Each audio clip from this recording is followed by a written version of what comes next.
এর আগের ক্লাসে আমরা আলোর প্রতিসরণ এবং আলোর প্রতিসরণের জন্য চুক্তি নিয়ে আলোচনা করেছিলাম। আজকে আমরা আলোচনা করব প্রিজমের গঠন ও প্রিজমের মধ্য দিয়ে আলোর প্রতিসরণের জন্য চুক্তি। তো প্রথমে প্রিজম কাকে বলে সেটা আমাদের জানা দরকার। প্রিজম হলো তিনটি আয়তাকার এবং দুটি ত্রিভুজাকার তল দিয়ে সীমাবদ্ধ স্বচ্ছ প্রতিসারক মাধ্যম। তিনটি আয়তাকার এবং দুটি ত্রিভুজাকার তল দ্বারা সীমাবদ্ধ স্বচ্ছ প্রতিসারক মাধ্যম, এই হচ্ছে প্রিজমের ছবি। যদি 3D, এটা একটা হচ্ছে ত্রিমাত্রিক বস্তু, দেখ এরকম দেখতে, এই দুটো ত্রিভুজাকার তল, এই একটা ত্রিভুজাকার তল, এই একটা ত্রিভুজাকার তল, এই একটা আয়তাকার তল, এর পাশে একটা আয়তাকার তল, আর নিচে দেখো আরেকটা আয়তাকার তল। তার মানে একটা, দুটো, তিনটে আয়তাকার এবং দুটি ত্রিভুজাকার তল দ্বারা সীমাবদ্ধ স্বচ্ছ প্রতিসারক মাধ্যমকে বলা হয় প্রিজম। এটা কাঁচ দিয়ে তৈরি। এবার এই প্রিজমের গঠনটা কিরকম একটু জানা দরকার। প্রিজমের দেখো প্রতিসারক তল। প্রতিসারক তল বলতে কি বোঝায় না, প্রিজমের যে তল দিয়ে আলোক রশ্মি আপতিত হয়, যে আয়তকারী তল আছে, যে তল দিয়ে আলোক রশ্মি আপতিত হয় এবং যে তল দিয়ে আলোক রশ্মি বেরিয়ে যায়, অর্থাৎ প্রতিসারক তল হলো যে তল দিয়ে আলোক রশ্মি প্রিজমে আপতিত হয় এবং যে তল দিয়ে আলোক রশ্মি বেরিয়ে চলে যায়, সেই তলগুলোকে বলা হয় প্রতিসারক তল। এই যে ত্রিমাত্রিক ছবিটা দেখলে তোমরা বুঝতে পারবে এই প্রতিসারক তল। এই চিত্রে দেখো PFG এটা একটা প্রতিসারক তল, আবার DH দেখো DEH ওপাশে আরেকটা প্রতিসারক তল। এবার হচ্ছে প্রান্ত রেখা। প্রান্ত রেখা কাকে বলে না, প্রিজমের প্রতিসারক তল যে রেখায় মিলিত হয়। দেখো এই চিত্রে এখানে ডিকে একটা প্রান্ত রেখা, কেন DFG একটা প্রতিসারক তল, DEH একটা প্রতিসারক তল, তারা ডিকে রেখায় মিলিত হয়েছে, তাই এটা হচ্ছে প্রান্ত রেখা। ঠিক একই রকম ভাবে EH এটাও একটা প্রান্ত রেখা, আবার FGও একটা প্রান্ত রেখা।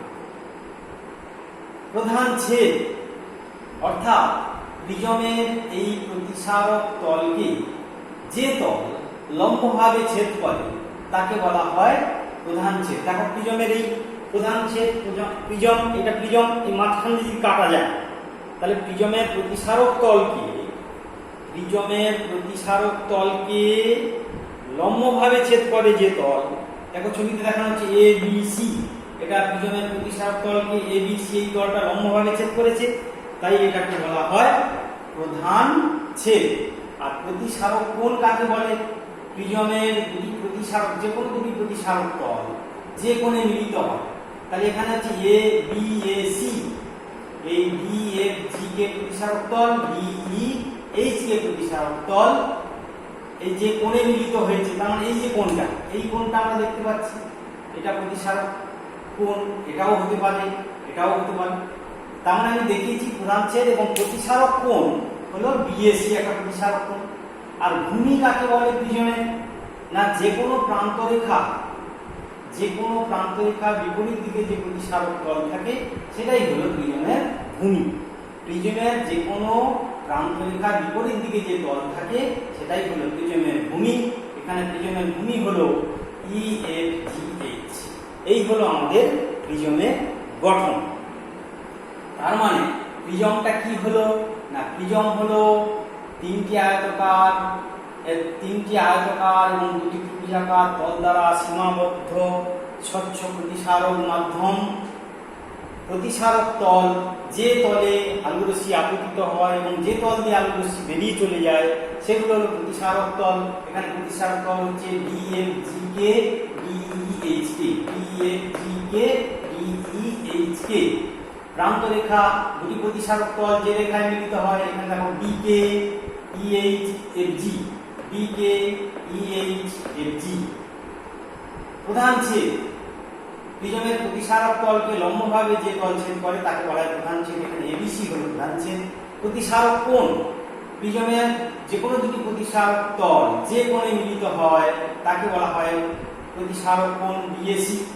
আর ভূমি হলো যে কোনো প্রান্ত রেখার বিপরীত দিকে যে তল থাকে, ধরো ডিএ, এই চিত্রে ডিকে বিপরীত দিকে কোন তল আছে, ইএফজিএইচ। এটাই হলো, এই হলো প্রিজমের গঠন। এবার আমরা একটা প্রিজমকে যদি এরকম সামনের থেকে দেখি তাহলে সামনে একটা কিরকম দেখো, একটা ত্রিভুজাকার ছবির মতো দেখাবে। অর্থাৎ প্রিজমটাকে মাঝখান দিয়ে কেটে দিই তাহলে কিরকম দেখাবে, এবং ত্রিভুজের মতো দেখাবে। এখানে দেখো আমি একটা প্রিজমের একটা ছেদ দেখিয়েছি, এবিসি একটা প্রধান ছেদ বা এবিসি সামনের দিকে অংশটাকে দেখানো হয়েছে। এবার প্রিজমের এই তলে এসে আপতিত হবে, প্রতিসারক তলে আলো রশ্মি আপতিত হবে, ওই প্রতিসারক তল দিয়ে বেরিয়ে চলে যাবে। এবার দেখো এই আলোক রশ্মি আমি একটা প্রিজমের একটা ছেদ দেখেছি এবিসি, যে প্রিজমের প্রতিসারক কোণ হচ্ছে এইটা। এটা হচ্ছে কি প্রতিসারক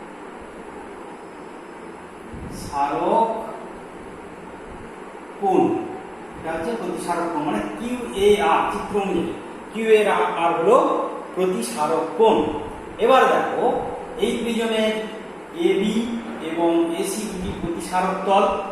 এবার এবি প্রতিসারক তলে পিকিউ একটা রশ্মি কিউ বিন্দুতে আপতিত হয়েছে, কিউ আর পথে গিয়ে আর এস পথে প্রিজম থেকে নির্গত হয়ে গেছে।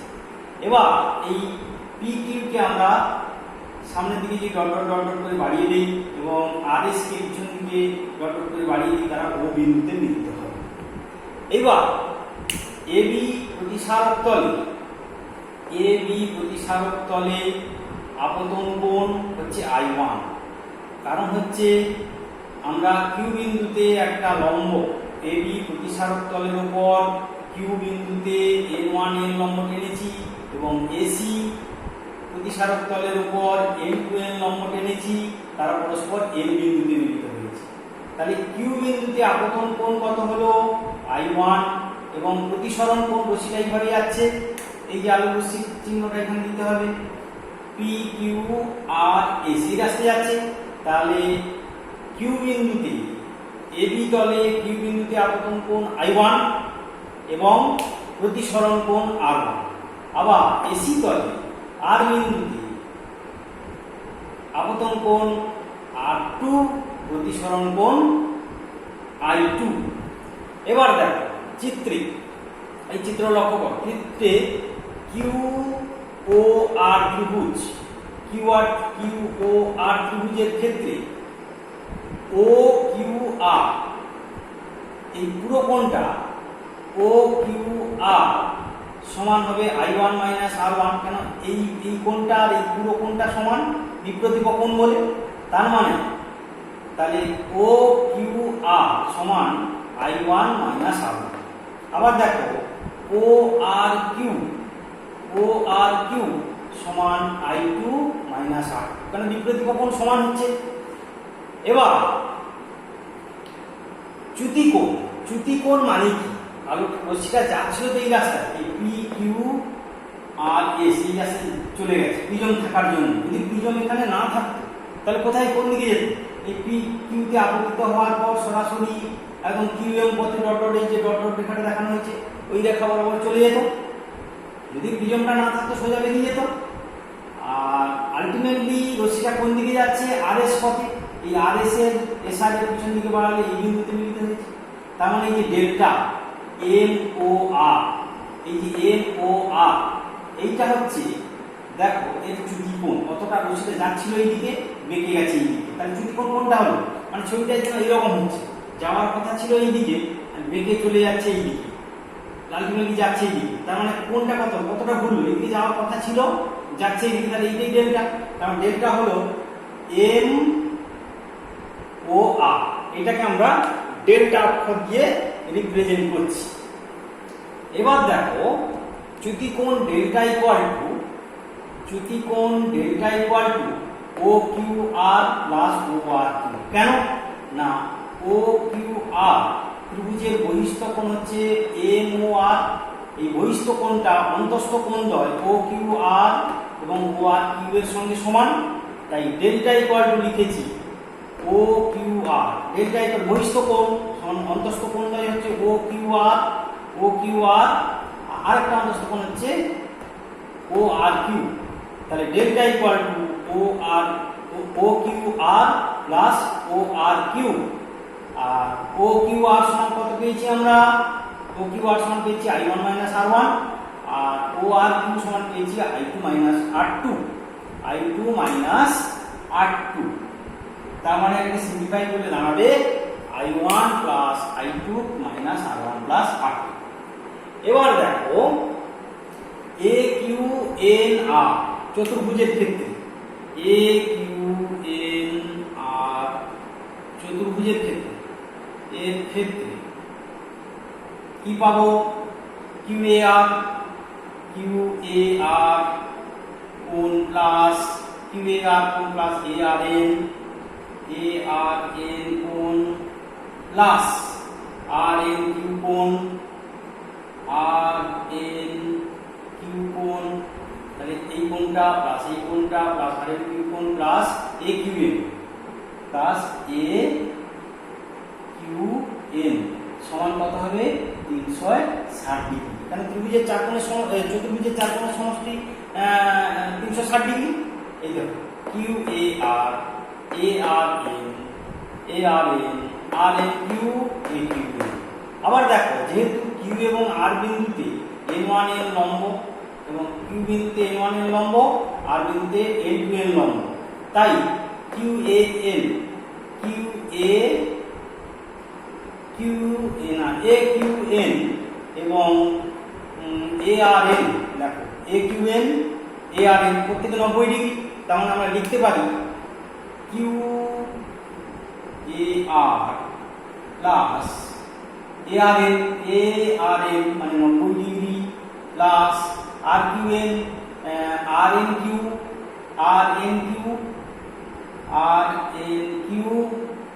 প্লাস এ কিউ এন 90 ডিগ্রি সমান 360 ডিগ্রি। তার মানে অতএব লিখতে পারি কিউ এ আর কোনটা? Q A R plus R N Q equal to 180 degree. আবার কিউ এ আর সমান কত? এই দেখো কিউ এ আর সমান প্রতিসারক কোণ এ কোণ, এটা হচ্ছে প্রতিসারক কোণ, প্লাস আর এন কিউ এইটা সমান হচ্ছে 180 ডিগ্রি। আবার দেখো এই পাশে আমরা লিখছি আবার কিউ আর এন ত্রিভুজের ক্ষেত্রে কিউ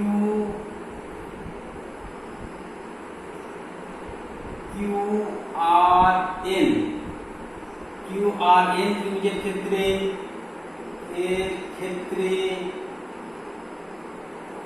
এন ত্রিভুজের ক্ষেত্রে R1 plus R2 plus R N Q equal to 180 degree. এটা ধরো 1 নম্বর সমীকরণ দাও, এটা 2 নম্বর সমীকরণ দাও। তাহলে 1 আর 2 থেকে কি পাবো আমরা? না, এ সমান R1 প্লাস R2। তাহলে আমাদের ডেল্টাটা কি দাঁড়ালো? অতএব ডেল্টা সমান এই সমীকরণটা থেকে পাচ্ছি ডেল্টা সমান I1 plus I2 minus R1 plus R2 সমান কত পেয়েছি? এই। তার মানে কি দাঁড়ালো? না, প্রিজমের মধ্য দিয়ে আলোর রশ্মির প্রতিসরণের ক্ষেত্রে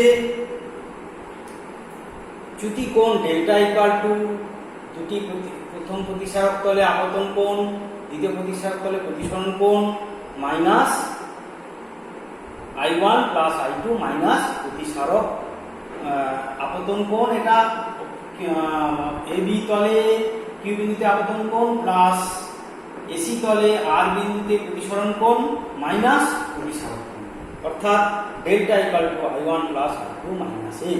এটাই হলো প্রিজমের মধ্য দিয়ে যখন আলোক রশ্মি প্রতিসৃত হয় তখন তার যে চ্যুতিকোণ ডেল্টা, সেই ডেল্টা রাশি মান। ঠিক আছে, আমি আরেকবার বলে দিচ্ছি কিভাবে, দেখো একটু। এই হচ্ছে প্রিজমের এবিসি, একটা প্রিজমের প্রধান শেপ। এবি এবং এসি দুটি প্রতিসারক তল। এবি তলে পি কিউ একটা রশ্মি কিউ বিন্দুতে আপতিত হয়েছে, কিউ আর পথে গিয়ে আর এস পথে নির্গত হয়েছে। কিউ বিন্দু এবং আর বিন্দুতে N1 N এবং N2 N অভিলম্ব এঁকেছি, তারা N বিন্দুতে ছেদ করেছে। এবার কিউ এ আর এন ত্রিভুজের ক্ষেত্রে, এ কিউ এন আর ত্রিভুজের ক্ষেত্রে, এ কিউ এন আর চতুর্ভুজের ক্ষেত্রে Q A R plus A R N Q সমান হচ্ছে 360 ডিগ্রি। আবার দেখো এই যে এ কিউ এন আর এ আর এন এগুলো হচ্ছে 90 ডিগ্রি। কেন? N1 N আর N2 N এটা হচ্ছে কিউ এবং আর বিন্দুতে লম্ব, তার মানে হচ্ছে Q A R plus 90 degree plus R N Q plus 90 degree সমান 360 ডিগ্রি। তাহলে Q A R plus R N Q সমান 180 ডিগ্রি। আবার কিউ এ আর সমান, এই দেখো কিউ এ আর সমান এই প্রতিসারক কোণ, তাহলে এটাকে আমরা এ ধরেছি, তাহলে এ প্লাস আর এন কিউ সমান 180 ডিগ্রি। তার মানে কি দাঁড়ালো? এ প্লাস আর এন কিউ সমান 180। আবার একটা ত্রিভুজ চিত্রে দেখো, কিউ আর এন ত্রিভুজের ক্ষেত্রে R1 plus R2 plus R N Q সমান 180 ডিগ্রি। তাহলে এবার এই 1 নম্বর সমীকরণ আর এই 2 নম্বর সমীকরণ যেটা আমরা পেয়েছি, দেখো 1 নম্বর আর 2 নম্বর সমীকরণ যেটা পেয়েছি সেটাকে তুলনা করলে পাবো এ সমান আর এন কিউ কমন, তাহলে এ সমান R1 প্লাস, তার মানে ডেল্টা সমান, চ্যুতিকোণ ডেল্টা সমান পাবো I1 plus I2 minus R1 plus R2, অর্থাৎ delta equal to I1 plus I2।